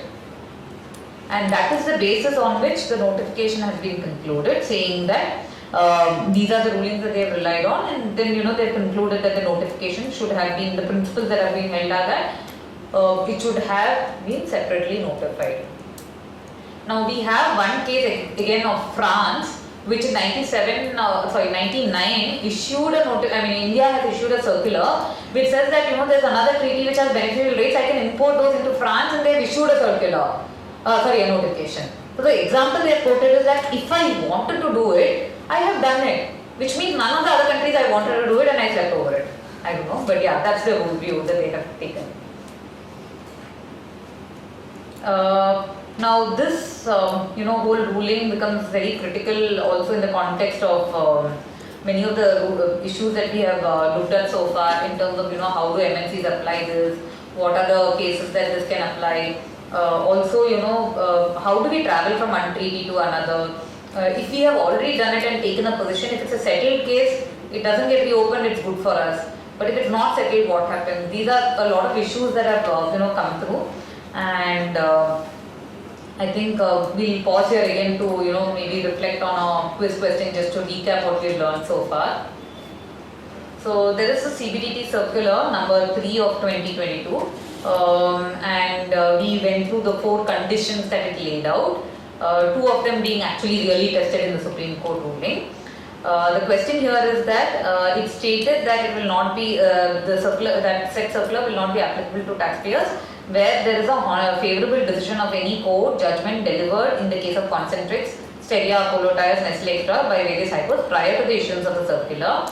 Can these entities still claim the benefits of lower rates for dividend pursuant or FDS pursuant to protocols which are not separately notified?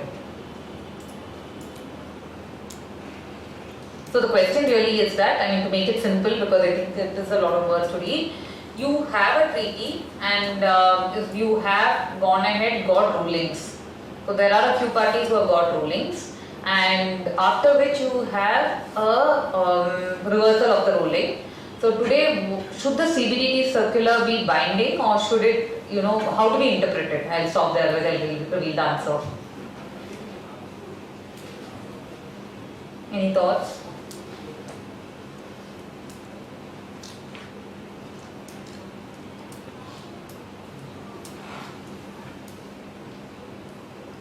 So what do you think? Is the Supreme Court ruling in line with the circular?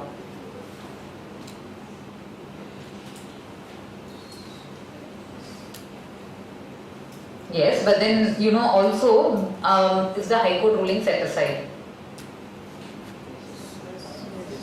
So therefore the High Court ruling has been set aside, and today that becomes the law of the land because Supreme Court ruling is the law of the land. So once Supreme Court ruling becomes law of the land, even if you have had favourable cases in the past, you can't rely on it, you will have to go by the Supreme Court ruling. The next question is India-Lithuania DPA provides for the following rate of tax on dividend, and 5% of the gross amount of dividend if the beneficial owner is a company other than a partnership which holds at least 10%. So if you have a participation exemption, you get 5% treaty rate, and then 15% of the gross amount of dividend in other cases. These are the 2 subdivisions for the dividend rate. Can there be selective import of tax rates? 5% as per India, Lithuania, where the beneficial holder being a company of 10% in the company paying dividend, and 10% rate as per India, Netherlands in case of others.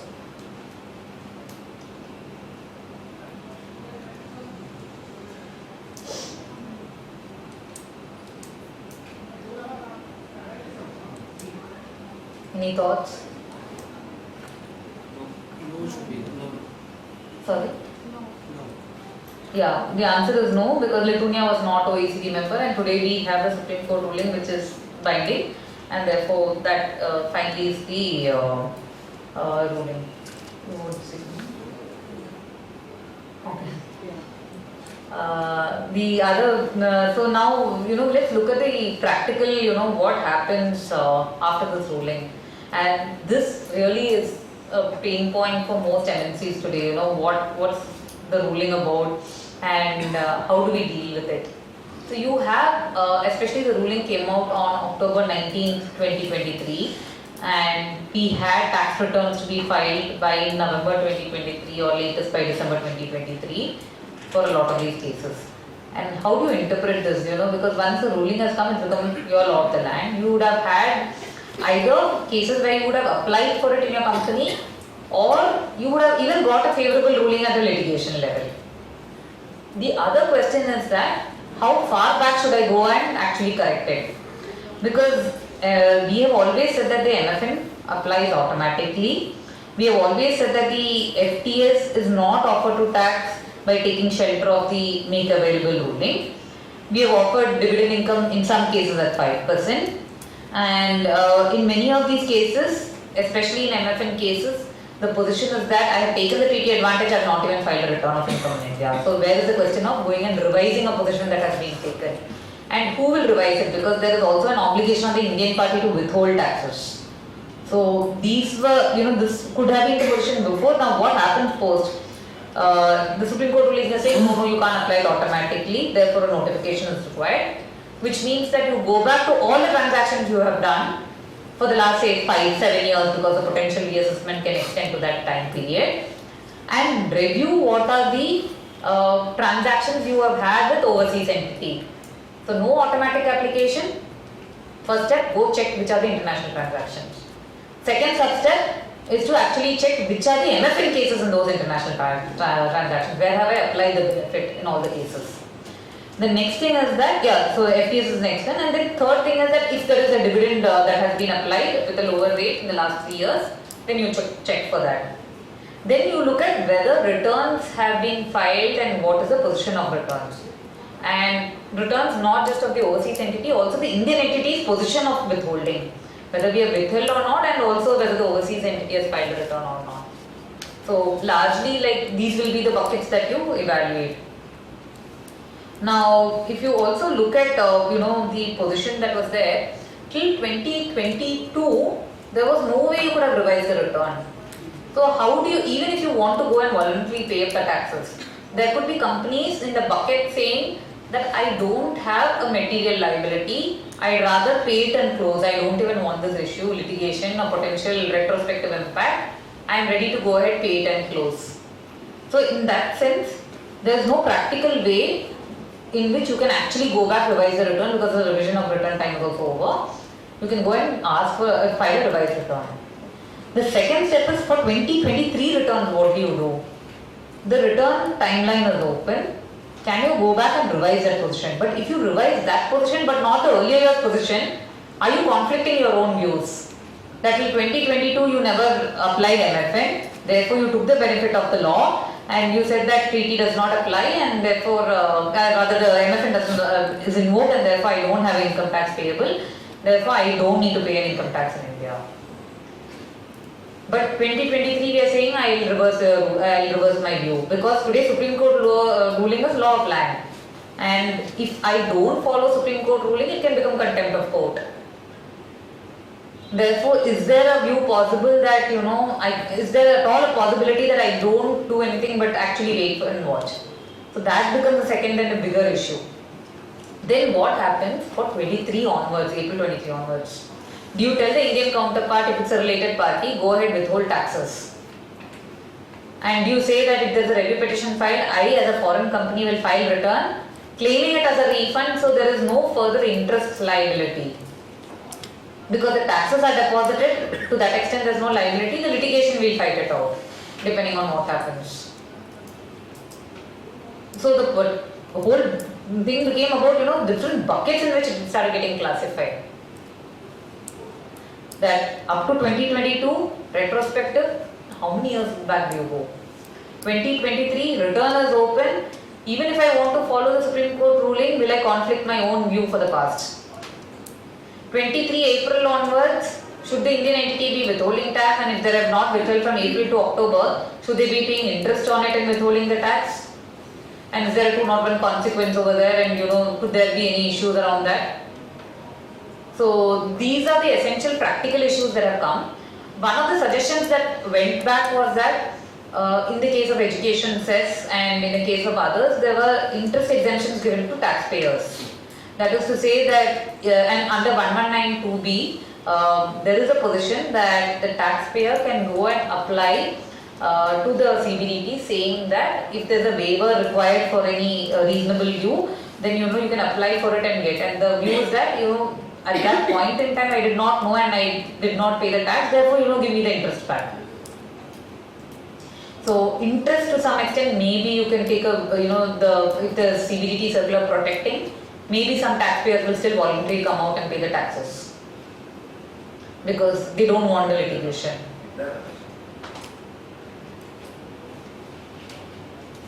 Anything else?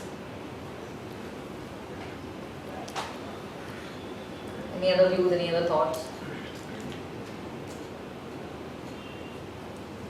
Okay, so the first thing is that we are also looking at in the month of November, what happened was that there was a review petition filed in the case of Steria. Also, what's important to note is that the India-Netherlands Treaty, all that was discussed was dividend article, not the FTS article. The India-Switzerland, India-France Treaty, only FTS article was discussed. India-Spain Treaty was also pending for another legal ground, and therefore they said that they'll defer it for another hearing and probably got saved. And it did not come in here. So we'll wait for what happens to the India-Spain Treaty as it comes along. But the question of whether a review petition can be filed was a big issue, but Steria went ahead and filed a review petition, which is today before the Supreme Court. Now, the other view is that generally these may not sustain and it will still be against only the ruling. But given that there is a review petition, somebody is going to evaluate it, so we'll have to wait and watch. Now, some of the doctrines that can be looked at, that the taxpayers can contest, is the doctrine of legitimate expectancy. Now, what is the doctrine of legitimate expectancy? The doctrine of legitimate expectancy is that when you have a treaty and the treaty has a protocol, the protocol requires a notification, and if the Indian authorities always knew it, what prevented them from issuing it? So isn't it a legit expectation to have that there should have been a protocol, there should have been a notification to issue it? If it is not there, what is the purpose of the treaty or the protocol? So that is the doctrine of legitimate expectancy as an argument that can be advanced to say that you should have issued it on your own. I mean, nothing prevented you from issuing it. Why did you not issue it? The second was the doctrine of stare decisis. And as far as doctrine of stare decisis is saying, it says that the doctrine of stare decisis says that it can be applied to say that the deductor acted in precedence that they had before them. Which means today if I have withheld applying MFN or not withheld applying MFN, either way, a lower rate or a restricted scope, I had precedence. I had Apollo Tyres in Karnataka High Court, which is my jurisdiction, blessed by a High Court. I had Delhi High Court in the case of Steria. I had concentrates. I had rulings. At that point in time, as the law stood, I did it accordingly. And therefore, I should not now go, you should not question me beyond this. Maybe for future we should still apply, but for the past it cannot be reopened because at that point of time, what I followed was right. The last argument that could potentially come up is the doctrine of impossibility of performance. We've heard this many times, it's not new. What is doctrine of impossibility of performance?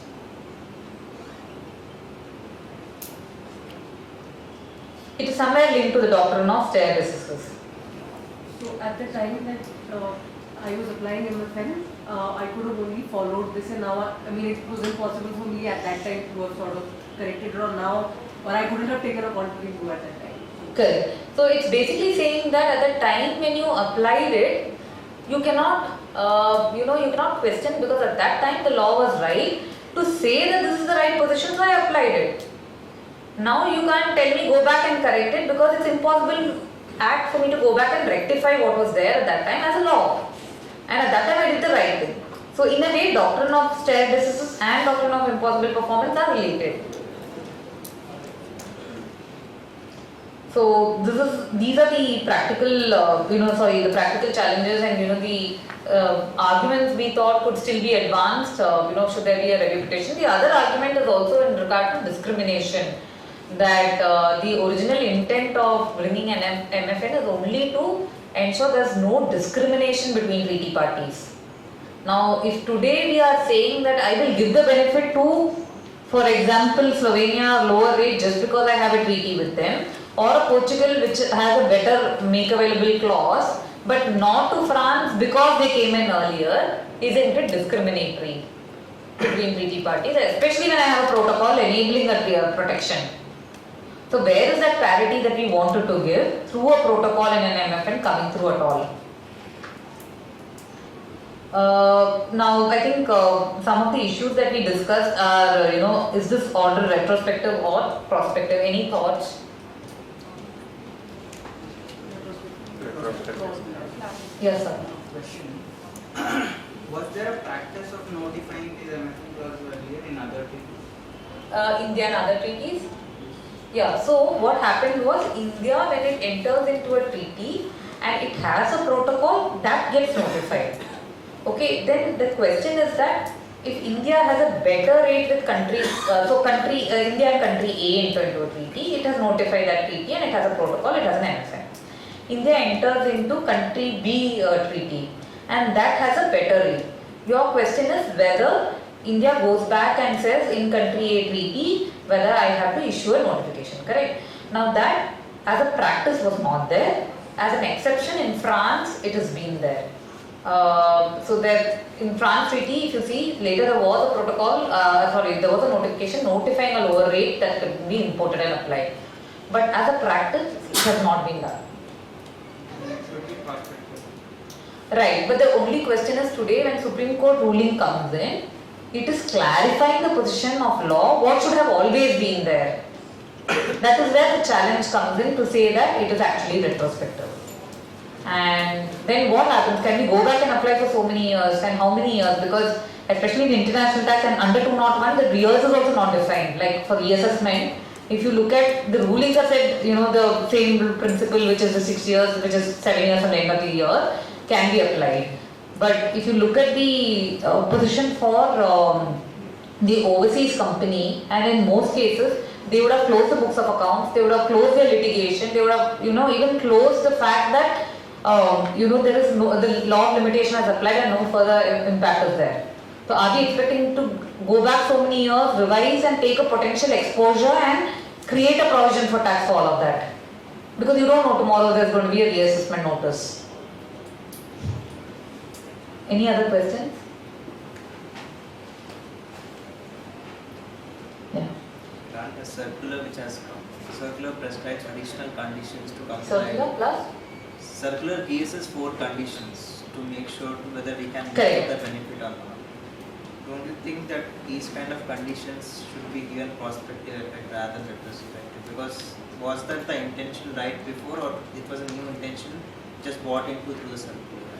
So it is, so the question is that I have a circular and it has prescribed some conditions. Now these conditions, if what the intention should have been given ahead. So again, the question is that the circular can be a clarifying circular saying that this was always the intention. So that is where they have the powers to issue, but is it binding? Circular was not really binding on the taxpayer. Because it is, but if it is a clarificatory circular, it can be still binding because they are only clarifying the position of law.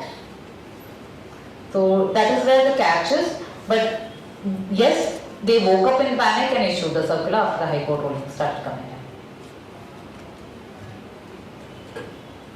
Madam, can the government issue the notification as and when they want, or do they have to follow certain time limit for issuing this? Very good question, and that is where the doctrine of legitimate expectation comes in to say that if you had to issue this, you should have always issued it proactively, as and when without any undue delay. Reasonable period. Correct. there is no process or a protocol set that within this period you have to issue.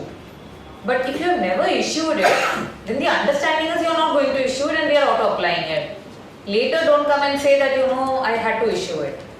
But not issuing it, the very purpose of giving a most favored nation status is getting difficult. Exactly. What's the purpose of that protocol? What's the purpose of that clause?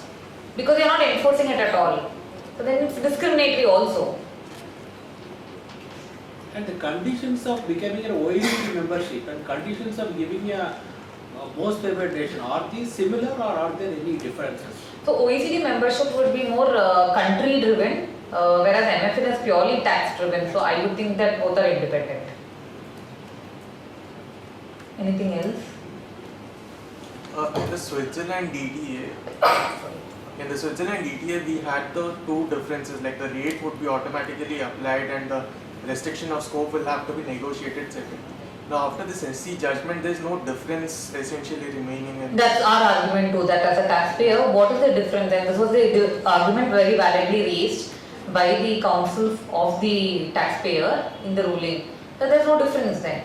If you're saying that for everything you have to notify, then why did you enter into an amendment in 2011 for Swiss treaty saying that for rate there is no further negotiation required, for scope further negotiation is required. Anything else? Yeah. Could we use this Supreme Court ruling as an advantage for example, if there is any TTAA treaty article which has a worse off case, which is a negative article for you, so you could use the Supreme Court ruling to say that you should have notified this article. Since you didn't notify this article, I will basically use it at my advantage. Correct. As far as the protocol is concerned. Okay, Treaty is concerned, you can't, because the treaty is anyway notified. Where you have a protocol which requires you to travel to somewhere else and that is not notified, you could use it to your advantage. And you are right, I have heard of one stray ruling in December where they have filed it using the Supreme Court ruling in advantage. I can't often remember the facts of the case, but they have reverse applied the ruling to say what can be applied. Yeah.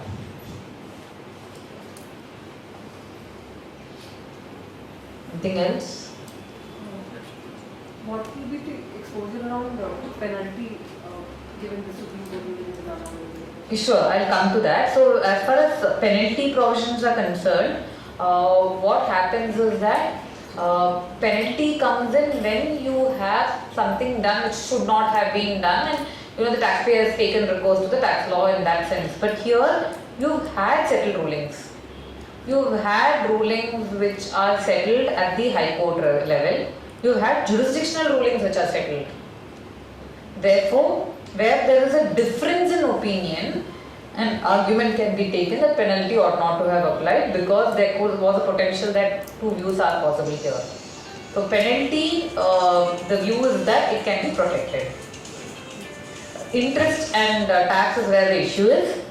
So if you look at it, okay, just to go back, I think there are three buckets again. You have tax, interest, penalty. As far as penalty is concerned, fairly straightforward, an argument is possible. Two views were there, therefore you can cover it.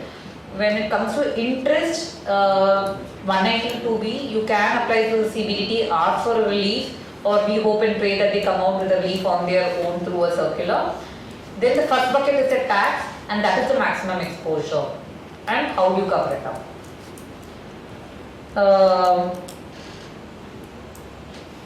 So I think penalty we covered now, saying that whether it's a change of position, yes, this is a in a way change of position, and interest implications also, I think yes, we have covered it. I think yeah, that's all we have today. But before that, let's again open up for any questions. Now, is it that mandatory that every protocol which is signed should be notified only then it is effective? Yeah, so protocol comes either as a part of treaty or it comes separately and it's notified. Generally, protocols have always been notified, we don't have an issue there. To import from another treaty into this treaty is where the doubt is whether you could automatically import or whether you need a notification. Now, as per the Supreme Court ruling, it's saying no, it's not automatic. You need a notification to import from another treaty to you. So, India and country A have a treaty, country B have a treaty. So to import the definition of country B into country A, you should have a separate notification is what the The base purpose itself is not served. Exactly, and that's I think Sir's point also here. That then what's the point of having that protocol? Just a little out of context. If you recollect, there was Brinda Ramakrishna case on foreign tax credit. We had rule 128 saying that FTC can be claimed only if you file the return within the due date. Correct. But none of the DTA says that. So the ruling came in favor of the assessee telling Saying that it's a procedural DTA matter. overrides Yeah. rule. Can't same situation be taken here? So unfortunately, what has happened here is, if I look at it from a more zoomed out perspective, there is a dividend issue, there's an FTS issue. Unfortunately, both got tagged. The common ground was only the notification part, whether it has to be automatic or not, or the import of the clauses and whether there is a notification or not. The uncommon ground, which is the OECD membership, which came through the dividend ruling, was there, and it became negative because why would you apply Slovenia, Lithuania or Colombia treaty? If these issues were dealt with independently, perhaps maybe there was a better view that was plausible. So to answer to your question, yes, there are other arguments possible, but the whole direction of the ruling started tilting after the dividend issue. And because, especially when it came from Slovenia, Lithuania and Colombia treaties that you're trying to import when they were not even OECD member countries.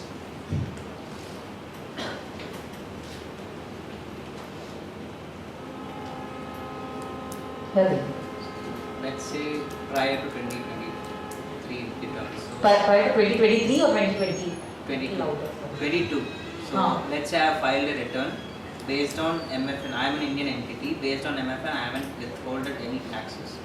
And the foreign company has also filed. So the Indian entity does not have to file return, you said you have not withheld and you didn't do any other obligation, right? Assuming MFN was applied, okay? So now what will be the corrective action after the Supreme Court? So if you actually have to take corrective action and the Indian entity has to withhold tax, revise the TDS returns, go and pay up the tax and then revise the TDS returns, interest alone there is a potential argument that you can apply under 119(2)(b and then wait for the outcome. And the foreign company doesn't have the option to file the revised return. So foreign company does not have an option to file a revised return, yes that's right, but one potential argument is that if the taxes have been deposited, is there a way that you can file a letter and disclaim saying that I have done it, if you want to voluntarily file it? There is no enabler though. The enabler can be 148 notice. They issue a That if they issue, then you can ask to open up the portal and then you can file it. But that will have interest exposure. That will have interest exposure, yes. But can you file an application under 119(2)(b) and then contest it by saying that I have that open, so I will not pay till such time that comes.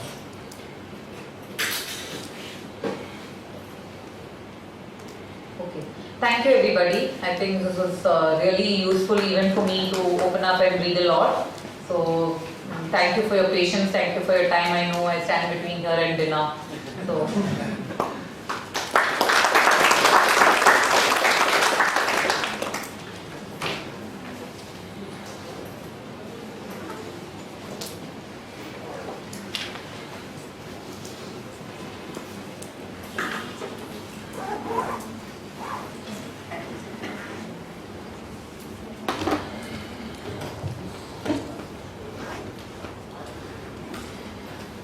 I think the session was very good on this case law on MFN. I thank the speaker for the wonderful session. On behalf of the Bangalore branch of SCM 5GI, we present the moment to the speaker.